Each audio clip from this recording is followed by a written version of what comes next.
বুঝছি, এটা আমি তারাপীঠ থেকে কিনেছিলাম।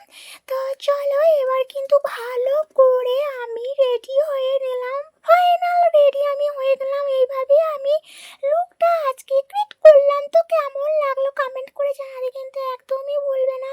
তো চলো এবার আমি ফুল তুলে নেওয়ার পালা। এখানে কত সুন্দর বর্ষাতে লিলি ফুলগুলো ফুটে উঠেছে পিঙ্ক কালারে। আর এই লিলি ফুল কিন্তু দেখতে ভীষণই সুন্দর লাগে। বর্ষা হলে এটা ফুটে ওঠে, তারপর তো আর ফুটেই না সারা বছর। তো এখানে দেখো কতটা সুন্দর লাগছে ফুলটা দেখতে। আর এখানে দেখো সাদা কালারের যেটা নীলকণ্ঠ হয়, সেই নীলকণ্ঠ ফুলগুলো আমি এখানে তুলে নিচ্ছি। এবার এখানে নীল অপরাজিতাগুলো আমি তুলে নেব। আর নীল অপরাজিতাগুলো কি ভাগ্যি সেই সোমবারে সোমবারে ফোটে। সত্যি এটা মহাদেবের আশীর্বাদ ছাড়া কিছু নেই, বাকি দিন ফুটতেই চায় না। আর এখানে দেখো কতটা সুন্দর এই ফুলটা। এটা হচ্ছে টগর ফুল, সেখানে দুটো ফুটেছে, এই দুটোই আমি তুলে নিলাম ব্যাস।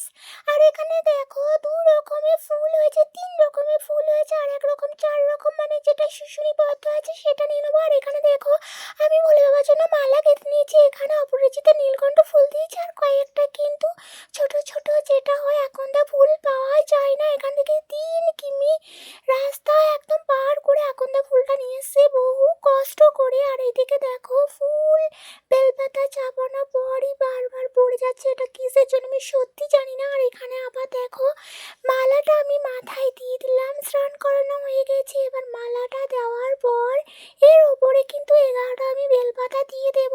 আর এখানে একটা বেলপাতা দিলেও হবে, 3টে দিলেও হবে, 11টা দিলেও হবে। তো যে যখন পারে সেটা দিয়ে দেবে। তো আমি এখন রেডি হয়ে নিচ্ছি 11টা বেলপাতার জন্য। তো জাস্ট আমি এখানে একটা দিয়ে দিলাম। তো চলো ফাইনালি কিন্তু আমার এখানে দেওয়া হয়েছে সুন্দর করে। তো কতটা সুন্দর লাগছে দেখতে কমেন্ট করে জানাতে ভুলবে না। আর কমেন্ট বক্সে হর হর মহাদেব লিখতে কিন্তু একদমই ভুলবে না। তো ভিডিওটা কেমন লাগলো লাইক করতে, কমেন্ট করতে, আর হ্যাঁ শেয়ার করতে ভুলবে না।